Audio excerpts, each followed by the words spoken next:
دلیل د ګرځېدو دا دی چې هلته القاعده د دوی په القاعده پسې ګرځي. هغه تېر وارم د امریکا راتګ سبب په افغانستان کې طالبان وګرځېدل او دا وار دا دی د پاکستان د بمبارۍ سبب وګرځېدل، د مهاجرتو سبب وګرځېدل او د دې امکان شته 100% کې چې بیا د یو غټ نظامي یرغل سبب پر افغانستان باندې یا د روسیې د خوا یا د ازبکستان د خوا، اوس خو دا دی د پاکستان د خوا بمبارۍ شروع دي، دغه وضعیت وګرځېږي. دا ډېر د خفګان خبره ده، دا ډېره غټه او بده خبره ده چې موږ خپله ډوډۍ نه لرو، اوبه نه لرو، خپل په کور کې ځای نه لرو. د نړۍ قاتلان، هغه تروریستان. بخښنه غواړم جنرال صاحب، ډېر وبښئ. دلته که ستا د خبرو تایید یو څه پکې ور اضافه کړو، د افغانستان کې فعلي وضعیت ته خلک امن وایي، امنیت ورته وایي. ستاسو په اند د دومره ترهګرو ډلو په شتون کې چې ګاونډیان دا شکایت هم کوي چې موږ ته ګواښونه متوجه دي، په دغسې حالت کې دې وضعیت ته امنیت ویلی شو او که دا ویلی شو چې دا زموږ پر جغرافیا د یو نوي جنګ دپاره آماده کیده؟ ثاقب صاحب مننه. د امنیت موضوع ډېره مهمه موضوع ده.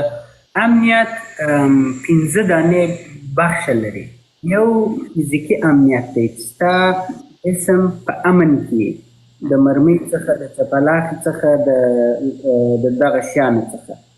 دوم امنیت ستا د ژبې او د خولې امنیت دی چې ته د دغه حق ولرې، د دې امنیت ولرې چې خپل خبره دې وکړې او آزاد خپل نظر بیان کړې، که انتقاد لرې که پیشنهاد لرې. دریم اقتصادي امنیت دی.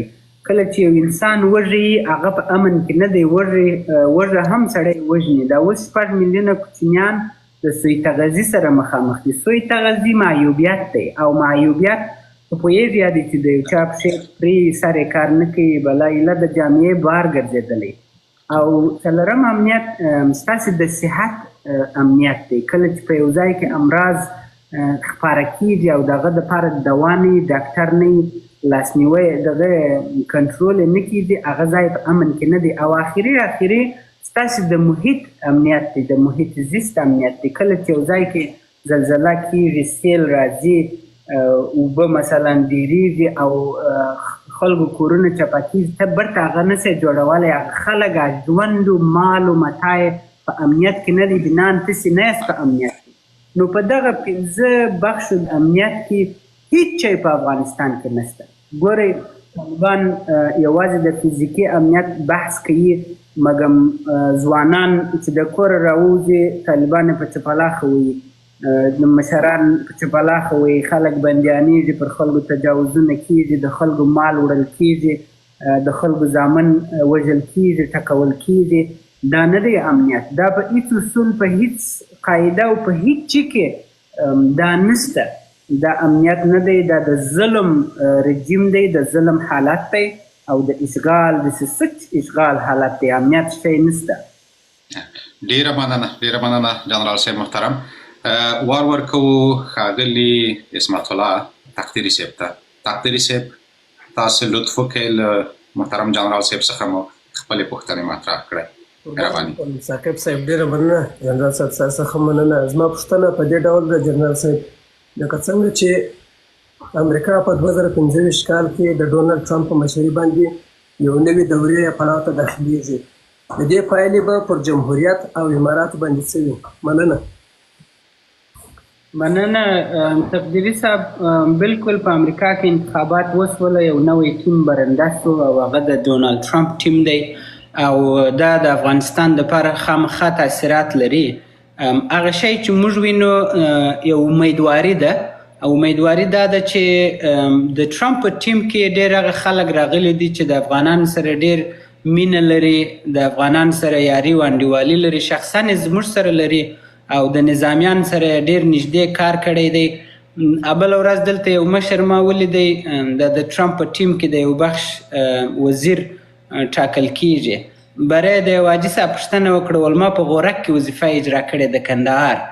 نو ټوله کیسې په یاد دي، مینه یې پاته ده او دوی د طالبانو څخه نفرت لري او د طالبانو ضد خلک دي او د دې امکانات شته چې د افغان مبارزین سره دوی یو لاسنیوی وکړي، دا زموږ مخ رایله کې د مقابلې او د مبارزې دپاره. مګم مخ ته خامخا چالشونه شته، دنیا په یو ډېر غلط حالت کې دی، ګډوډیانې ډېرې دي.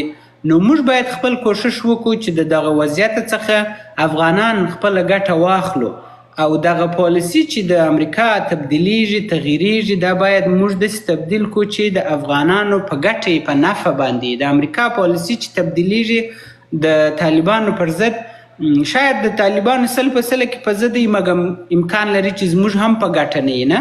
نو زموږ وظیفه لکه دا زه چې اوس په امریکا کې یم، زموږ ملګري دي، زموږ وظیفه دا ده چې موږ کوشش وکړو چې د پالیسي په ډېر کم تغییر سي، چې د دې څخه افغانان ګټه واخلي او د افغانانو ژوند ورباندې بهبود پیدا کړي. یوه خبره مثلا د یو جنرال په حیث او د یو سرباز یو مبارز په حیث ماته دا اسانه نه ده چې زه امریکا ته ولاړ یم یا دونه ځغستاوې کوم چې تاسې دغه شی تغییر کړئ، دا شی تبدیل کړئ، دا شی مګم دا د وچ مجبوریت ته لاسه دی. دا زما د ملت حالات چې زه ګورم، دا مهاجرتونه ګورم، دا بیکاري ګورم، دا فقر ګورم، زه مجبوره کېږم چې دغه باب و راب و مایکل و پلانکی بستانکی سره پیدا کړم او دوی ته دغسې یو ترتیب و راهنمایي ورته وکړم چې دوی دغه خپل اقدامات د افغانستان په نفع باندې وکړي. او تعقل هم د انسان دا ښیي چې وروره امریکا تر ټولو سرمایه‌داره ملک دی، تر ټولو په سیاست کې با نفوذه ملک دی، تر ټولو په سلاو کې پیشرفته ملک دی. موږ باید کوشش وکړو چې د دې د پیسو څخه، د دې د سیاست څخه، د دې د سلا څخه د افغانستان په شو کې د افغانانو د خلکو په نفع باندې استفاده وکړو. او یوه پله د امریکایانو سره موږ کار وکړئ، زموږ ډېر شیان ښه سول او افغانان ژوند ډېر په امریکایانو باندې وساس و بهبوده پیدا کړي، سړکان، میدانونه، کاروبار، پوهنتونونه، دا شیان یې راسره جوړ کړله.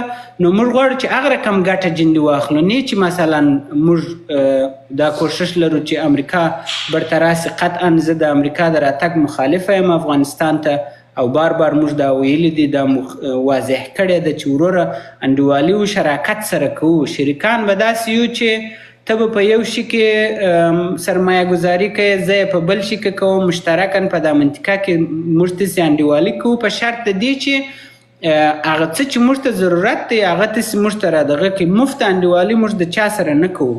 په دې خاطر د امریکا سره موږ باید انډیوالي وکړو چې زموږ په منطقه کې موږ انډیوال نه لرو.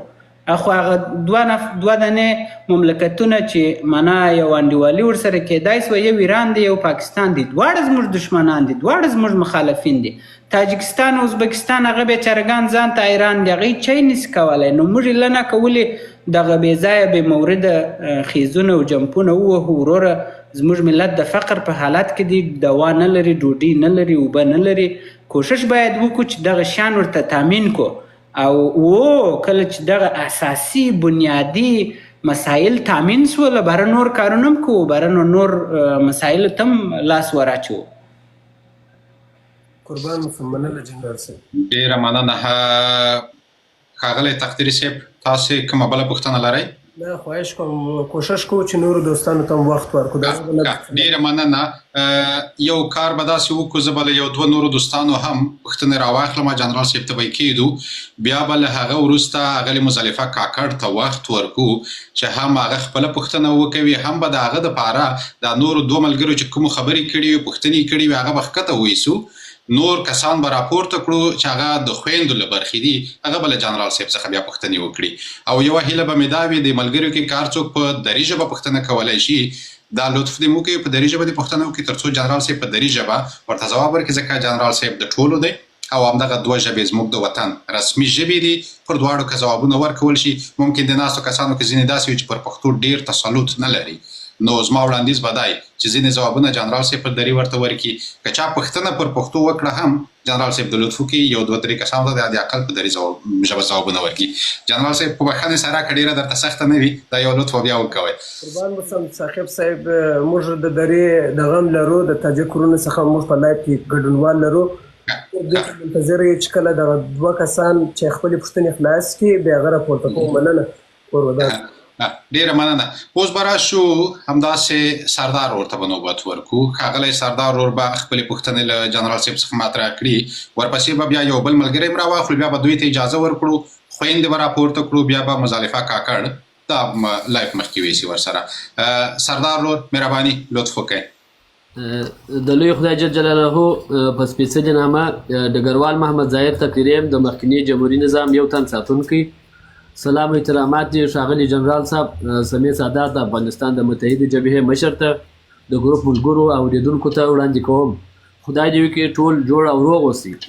غواړم ووایم د علم پوهې وطن او تاریخ دښمن طالب په نامه ترهګره او وحشي ډله پر ضد چې مو کومه مبارزه پیل کړې د ولس د انحصار څخه د ازادۍ په حقه او سپېڅلې تګلاره ده. دا مقدسه مبارزه به انشاءالله رنګ راوړي. او پاتې سو زه 3 سوال لرم. د اول سوال ته به راسم. جناب جنرال صاحب محترم، اول سوال مې داسې دی د طالب په نامه ترهګره ډله د طالب په نامه ترهګره ډله د طالب په نامه ترهګرې ډلې پر ضد چې به کوم اقدامات کړي دي او یا باید کوم اقدامات کوي، باید قدم مو څه دی او لازم څه تدابیرو ته کومو تدابیرو ته ضرورت شته چې په آینده کې باید ونیول شي؟ دا اول سوال. جنرال صاحب لومړی سوال، د طالب په وړاندې کم امکانات تاسې کم تدابیر تاسې نیولي دي، کم امکاناتو ته اړتیا شته، څه کوئ؟ او د دې ترڅنګ دا پوښتنه چې لا کره شي زه به ورپسې یو څه زیات کړم. البته د ډګروال صاحب په اجازه باندې تاسو ویلي وو چې موږ چې کله دا شمیر هم زیات شو بیا میدان ته ښکته کیږو، خو میدان ته چې تر څو زه نه یم ښکته شوی زما هیڅ سرتیری به نه ځي. کله به میدان ته ښکته کیږي؟ دا د ډیرو خلکو پوښتنه ده. مهرباني جنرال صاحب. مننه، ژوندی اوسئ ډګروال صاحب، خدای دې راوله. خوشحاله شولم. د عصمت ورور یې؟ بله بله صاحب دا زما مشر نو خبره اقدامات خو داسې وو چې په اول کې موږ کوشش وکړې، غوښتله مو چې د مقاومت د جبهې سره یو ځای کار وکړو او زه ولاړم تاجکستان ته مې سفر وکړې، د احمد مسعود سره موږ مذاکره وکړه، خبرې مو وکړلې، بار بار مو وکړلې. متاسفانه هغه مذاکره ناکامه شوله او زموږ د مقاومت د جبهې د ملګرو د خوا څخه دغه زموږ درخواستونه ونه منل شوله او د دې فکر او مفکوره دا وه چې دغه د دې ترتیب کې د تغییر ځای نشته او دغه رقم چې دوی جوړ کړی دا سمبولونه او اساسات چې ځان ته ټاکلي دي پر هغه باندې مخته ځي او متاسفانه چې موږ هم دغونه شکست نفسي نسو کولی چې د دې سره دغه شیان ومنو چې هغه ملي مسایل و غټ ارزښتونه و ماته او زما ملګرو ته موږ تصمیم مو سره ونه نیوی. بیا په ترکیه کې راله د نورو مشران سره مو ولیدل که یو څوک یو برنامه ولري، موږ خو نظامي خلک دي، د دې سره به ملګري شو. هغه چې مو ولیدله شی نه و، نو بیا مو تصمیم د دې ونیوی چې دا مقابله موږ تاسې خپله رهبري کوو. اوس نو د مقابلې دپاره چې موږ ارزیابي وکړله 4 شیان ته ضرورت و. اول شی دا و چې یو ټیم باید جوړ سي او دا داسې ټیم وي چې تکړه خلک وي، باظرفیته خلک وي، متعهده خلک وي، پاک نفس او پاک لمنې خلک وي او ظرفیت د دې ولري چې دا کار تر اخره پورې زموږ سره ملګري وکړي. نو الحمدلله یو ډېر ښه ټیم مو جوړ کړې، ښه تکړه تکړه جنرالان، ځوان جنرالان، والي صاحبان، قومي مشران، بعضې وکیل صاحبان مو پیدا کړل، یو تعهد مو سره وکړئ. بعد هغه موږ د دې ته ضرورت درلودی چې یو نهاد یا یو مؤسسه یا یو اداره یا یو شی چې تاسې ورته وایاست چې هغه جوړ کړو چې دا کارونه هغه مخته بوځي، دا خو داسې انفرادي کار نه کیږي. نو په دې خاطر بیا موږ تصمیم ونیوی چې د افغانستان متحده جبهه بنیاد کو، د یو نهاد په حیث باندې دا ایجاد کو، بخشونه پکښې کې وټاکو، مسؤلین وټاکو او وظایف او مقاصد ورته واضح کو چې ستا د بخش مقصد دا دی، دغه دا دی، تاسې ولاړ سئ، مخکې سره ولاړ سئ. دا 2 کاره مو وکړله. دریم کار دا و چې اوس نو موږ دغه خپل د وظیفې دپاره باید اجازه یا مشروعیت پیدا کړو. نو اول موږ د علماو سره کښېنستلو، دوی خپل تحلیل او ارزیابي وکړله، موږ ته یې درونوي سورې آیات د قرآن عظیم شان څخه راویستله چې په هغه کې دا واضح سوي وه چې بالکل د دغسې حکومت یا رژیم په مقابل کې لکه طالبان په اسلام کې د ظلم د حاکمیت په نامه باندې یادېږي. تاسې نه یوازې چې حق لري بلکې دا پر تاسې باندې فرض عین دی چې د داسې ظالمو خلکو پر ضد باندې تاسې مسلحانه اقدام وکړئ. نو دا جواز چې مو ترلاسه کړي باره مو بیا بین المللي مشروعیت ته ضرورت پیدا کېدی چې موږ ټوله د مملکت څخه بیرون یو او دغه مشروعیت که ونه لرو، سلاوي رانیولو، پیسې انتقالولو، خلک انتقالولو، بعضې تعلیمات شیان لاسته راوړلو، دا شیان ناممکنه ده. نو بیا کوشش وکړئ دغه خپل لابي مو شروع کړله چې جبهې ته یو هویت پیدا سي، یو مشروعیت پیدا سي چې الحمدلله په دا یو نیم کال کې چې جبهه ایجاد سوې ده موږ اوسو کولی چې په دنیا کې خصوصا په غربي نړۍ کې چې موږ ته ډېر مهم دی، موږ تاسې اکثره په غربي نړۍ کې یو چې یو مشروعیت پیدا سي، خلک موږ وپېژني، یو څه جواز د کار سیاسي فعالیتو دې شیانو مثلا شاید وروسته بعضې شیانو ته هم دغه پیدا کو، جواز د دې پیدا کو، نو هغه لاره مو خلاصه کړله. په دې عین حال کې موږ دا کار هم وکړي چې د امریکا سره برته خبرې وکړو چې تاسې طالبان مه سپورټوئ او طالبان په رسمیت مه پیژنئ. د غربي نړۍ مشر امریکا دی او کله چې امریکا په یو کار کې اوکې ولري ټوله نړۍ د غربي نړۍ لري، دغه نور مملکتونه هم خپل نقش لري، مګم آخري کلم د امضا دلته په امریکا کې کیږي. بنان دلته موږ دا ترتیب شروع کړئ چې کارونه مو مخته ولاړه، کانګرس ته موږ ولاړو، په کانګرس کې ما خبرې وکړلې او دلته په امریکا کې زموږ کتاب چاپ سو چې د افغانانو کیسه ده، د سرتیرو کیسه ده، زموږ د قربانیو، د ظرفیتو او د زحمتونو او د ارمانونو کیسه ده. ما یوازې زه لیکوال یم، نور کیسه خو ټوله د افغانانو او د ځوانو افغانانو ده. نو دا شیان ټول په مجموع کې د دې سبب وګرځېدي چې موږ ته یو څه نورم دا لاره سره خلاصه سي. په عین وخت کې د زمان موضوع ډېره مهمه موضوع ده، په دې خاطر چې اکثره زموږ خصوصا دا ځان ته چې سیاسیون وایي هغو ویل چې ولا طالبان ته باید وخت ورکړو او دا وخت هم مهم و چې باید تیر سي، په دې خاطر چې موږ طالبان پیژنو مګم نور خلک یې نه پیژني. شاید په دغه انډیوالانو کې چې اوس دلته ناست دي هم توقع درلودل، موږ هم توقع درلودل چې ورور دا خلکو به تغییر کړی، وطن به جوړ کړي، دا کار ونه سو. نو دغه اقدامات موږ تر اوسه پورې کړي دي، تدابیر د دې مو نیولي دي، استخباراتي تدابیر ښه محکمه لرو، مکمله استخباراتي شبکه لرو او طالبان چې هر څونه خلک لري، سلا لري، روابط لري، د کوم مملکتو سره کوم استخباراتو سره کار کوي، څوک چش کوي، څوک ظلم کوي، څوک غلا کوي، څوک چش کوي، دا ټوله موږ ته رامعلوم شوي دي.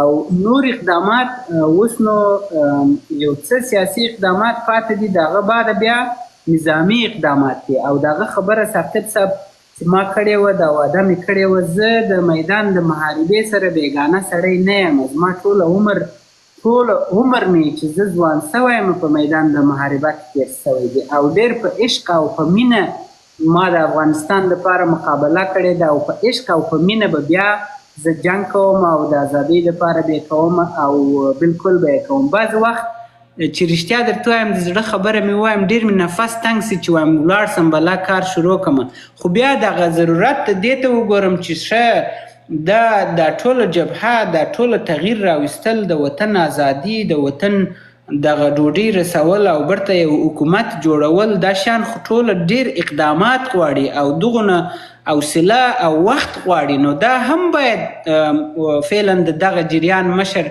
زه ټاکل سوی یم، حداقل د زموږ د برنامې اساسات باید تامین سي، بعد هغه بیا موږ هغه کار ته سره ولاړ سو. خپل پر واده بالکل ولاړ یم او د جنګ څخه زه نه بیره لرم او نه هم طالبان هیڅ وخت په تاریخ کې که تاسې یو طالب پیدا کړئ چې ویل چې په دا مقابل خط کې سمې سادات او موږ مات کوي، په هغه ورځ زه بلا دا مبارزه پرېږدم. زما په ژوند کې داسې ځای نه دی راغلی چې زه د طالب سره مقابل سمه او دی دې هلته ځان ټینګ کړي، هیڅ امکان نه درلوده چې هر کم خط و هر کم ځای د دی و موږ هغه ځایونه ورماتول او ورننوتلو او ورتللو. نو تدابیر لرو، نور تدابیر ته هم ضرورت شته. جناب جنرال صاحب فکر کوم دغه دوم سوال میم په افغانستان کې د سیاسي ثبات د بیا تامینولو لپاره څه پکار دي؟ فکر کوم چې د خبرو په جریان کې دا سوال هم تکمیل شو، دغه خبرو سره چې تاسو وکړئ هغه سره رابط لري. نو راځو دریم سوال ته به راسو. ولس او د تیر جمهوري نظام منصوبینو ته ستاسو پیغام څه دی؟ چې ډېر نظامیان دا توقع لري او هیله لري، ستاسو سره خو پوهېږم برابرۍ کې سته، مشران شته، هغه کښته واړه ضابطان یا سربازان یا نور چې دي په نورو خارجي ممالکو کې دي، هغه دا توقع لري چې موږ داسې یو انسجام رامنځته شي چې موږ وکولی شو د هغه طریقه سره خپل ارتباطات تامین کړو. نو په آینده کې د خیره دا زموږ څه پروګرام چې څه وخت مخته ځي هاخوا دی، تاسې په سر کې قرار لرئ خپل برنامې مخته بیاست، خو د انسجام دپاره لازمه ده چې داسې یو منسجمه یو ټولنه یو ارتباطات رامنځته شي. د ډېرو نظامیانو غوښتنه دا مې دریم سوال دی. په خیر اوسئ. مننه تقدیري صاحب. سیاسي تامین ډېر مهم دی، دا اساسي خبره ده. ګوره یوازې د طالبانو ماتول موضوع نه ده، دلته ته باید برته دا وطن د داسې باثباته یو نظام جوړ کړې، یو سیستم جوړ کړې چې په هغه کې د افغانانو خیر یې، ملک الطوایفي نه یي، جنګ سالاران نه یي پکښې. زموږ برنامه دا ده چې د طالبانو د شکست بعد الله تعالی د موږ ته فتح راکړي چې وطن آزاد سو، د هغه بعد موږ د ثبات خواته ولاړ سو، افغانان خپل عزت پیدا کړي، خپل امنیت ولري، خپل ډوډۍ ولري، وظایف ولري، دوا ولري او رسیدګي وسي، مکاتب برته فعاله سي، زموږ خوندو ته فرصتونه برته رایله سي. موږ په هیڅ صورت سره د دې خواهش نه لرو او د دا اوس څخه موږ دغه اقدامات کوو، په ډېر احتیاط یې کوو چې بیا جنګ سالاران رانسي، چې بیا غله رانسي، چې بیا بیګانه جاسوسان رانسي، چې بیا داسې خلک رانسي چې هغه تر طالب سل رقمه بدبخته ظالمان او جاسوسان او غله او وطن فروشه خلک، لکه په هغه داخلي جنګو کې چې موږ اوس ولیدل. اوس هم بعضې خلک یې ژوندي دي، اوس ضرورت د دې نشته چې زه دا تکرار کړم. افغانان خپله دا خلک پیژني او ښه صحیح په رسمیت یې پیژني. نو د دې سره احتیاط پکار دی. نوی نظام، نوې اداره، ټوله باید ځوان نسل جوړ کړي، خپل د سپین ږیري خبرې منو، احترام یې کوو، ساتو یې. دغه علم چې نن د افغانستان په ځوانانو کې دی، دا ظرفیت چې د افغانستان په ځوانانو کې دی، دا توانایي چې د افغانستان په ځوانانو کې ده، په تاریخ کې زموږ په نورو نسلو کې نه وه. نو بنان نوې اداره باید د ځوان نسل څخه په نوي فکر او په یو محکمه بنیاد باندې جوړ سي. وارخطا کېږئ مه چې ودرېږه پلانکی به م پر دا میز باندې ناستې، بستانکی به م ناستې، پلانکی اکا که نه یي، بستانکی رابر صاحب نه یي، هیڅ مشکل نشته، هیڅوک دې نه یي. بې له هغه هم دوی مبارزه نه کوي، مقابله نه کوي، هلته ناست یو مجلس کوي، یو شی کوي، بره دا نتیجه نه ورکوي. دا مبارزه د ځوان مبارزه ده او دا میدان د طالب سره ځوان ګټلی سي او برته د افغانستان آینده هم ځوان جوړولی سي. که حکومتي، که پوجي، که استخباراتي، که اقتصادي، هر شی.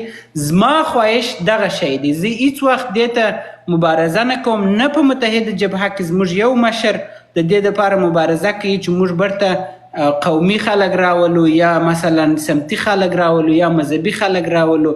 هغه خلک دي چې هر فرد د ټولو قومو، د ټولو مذهبو او د ټولو افغانانو احترام لري او کوشش ورته کوي.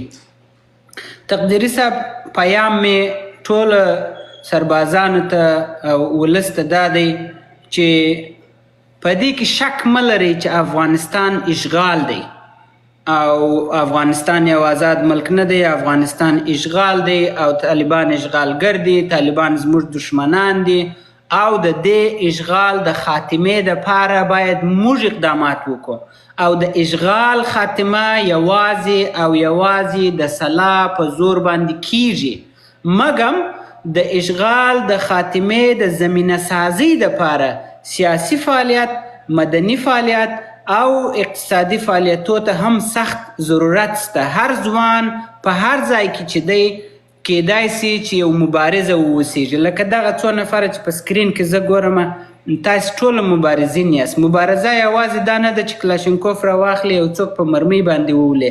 دغه ځوانانو ته راهنمایي کول، دغه د دشمن یرغلونه ثابتول، دغه خلکو ته یو امید ایجادول، د یو افغان سره کومک کول، دا ټوله مبارزه ده. د مبارزې دپاره تاسې پلنګي لباس ته ضرورت نه لرئ. د مبارز یوازې زړه او د مبارزې د مقصد دپاره باید فعال وي. په ټولو شیانو دا ظلمونه چې په ایران کې پر نظامیانو کیږي، دا ظلمونه چې په پاکستان کې کیږي، دا وهلو ټکولو ظلمونه چې په ترکیه کې کیږي، په دا ټولو باندې زه خبر یم او بس په دا درد کې د ځان سره ایښم. خو حالت دغسې یو حالت دی چې موږ باید اولویت بندي د دې وکړو چې د دغه حالت څخه څنګه مجموعاً نه یوازې نظامیان را خلاص سي بلکې ولس هم را خلاص سي او بیرته خپل کورو ته ولاړ سو، خپل مملکت ته ولاړ سو، ورې ځان ته د ژوند زمینه بیرته سره مساعده کو. ډیره مننه جناب جنرال صاحب، کور مو ودان. له سردار آغا هم نهایت ډیره مننه. اوس به داسې وکړو چې اسکې او خوږیاڼي صاحب دواړو ته به نوبت ورکړو چې دوی دواړه پوښتنې وکوي. بیا به مې له دوی دواړو هیله دا وي چې دوی خپل ځوابونه له لاندې څخه واوري، پر ځای به یې دوه خویندې را سره راپورته کړو تر څو هغوی هم خپلې پوښتنې مطرح کړي.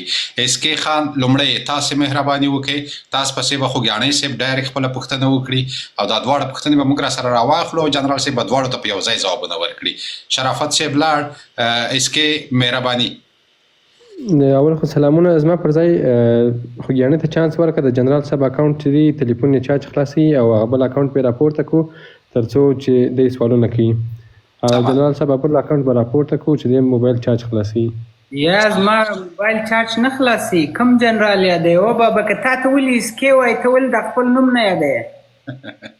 معاون صاحب وایي د موبایل چارج خلاصي. معاون صاحب بغل ته ناست میسجونه کوي. یا نه دی هغه به خپل موبایل نه مشکل نشته، زړګی که مو چارج خلاص بیا زه غږ کوم. سمه ده. نو خوږیاڼي صاحب تاسې مهرباني وکړئ د شرافت صاحب ځای ته یوه خور راپورته کوي. فکر کوم حریر صدیقي شرافت صاحب فکر کوم پاتې اوس نه پوهېږم پوښتنه چې پاتې شرافت صاحب به وروسته بیا راواخلو، هغه به بیا د لایف ارزونه به هم بیا له ده څخه واورو، د دې ټول مجلس ارزونه به هم له شرافت صاحب څخه بیا واورو. اوس مهرباني خوږیاڼي صاحب تاسې زما ځینې پوښتنې خو حل شوې، خو زه به د جنرال صاحب ته سلامونه. جنرال صاحب خدای دې وکړي چې ښه وي او ډېره مننه چې ځوانانو ته دې وخت ورکړو. یوه پوښتنه زما دا ده جنرال صاحب محترم چې د دوحې پرېکړه یا د قرارداد د ټرمپ په لومړۍ دوره کې شوی و او ټرمپ اوس بیا ولسمشر شو. آیا د دوحې دغه قرارداد به همدغسې پاتې کیږي او که نه ټرمپ چې څه امضا کړي وو په لومړي دوره کې هغه معاهدې به تطبیقېږي؟ ځکه دا پوښتنه کومه چې تاسو د ټرمپ د نوې هغه نوماندان چې څه د وړاندې کړي د تاسو سره ډېر نږدې اړیکې لري او ورسره تماس لرئ، نو آیا دغه څنګه چې روان دی دا جریان دغسې به وي او که څه چې په قرارداد کې وو البته هغه به تطبیقېږي؟ او بله پوښتنه مې دا ده چې لکه تا پکې تشریح ورکړله په هغې پوښتنه کې، خو بیا هم که وخت یې لرلو طالبان، القاعده، تحریک طالبان او دا خلک ټول یو خلک دي، د دوی سپورټر یو دی او که نه دوی فرق کوي؟ مننه. ډېره مننه خوږیاڼي صاحب، تاسې نو ځواب زه به خپله لاړ شم بس خیر اوسې څوک مې ښکته نه کوي. ډېره مننه خوږیاڼي صاحب، کور مو ودان. اسکې تاسې مو اوس پوښتنه کوئ که وروسته د جنرال صاحب له ځواب څخه؟ تقدیري صاحب تاسې یو لطف وکوئ لاندې هغه خویندې راپورته کړئ چې بیا ورسره مزالفه مخکې لاړه شي. راپورته کېږي په بخښنې سره، زه به هم ښکته سم که څوک راپورته کېږي مشکل نشته. سمه ده، که دغه کوم ملګري ښکته کېږي دا نورو کسانو ته چې ځای پیدا شي، دغه خویندو ته خویندې ډېرې اړینې دي.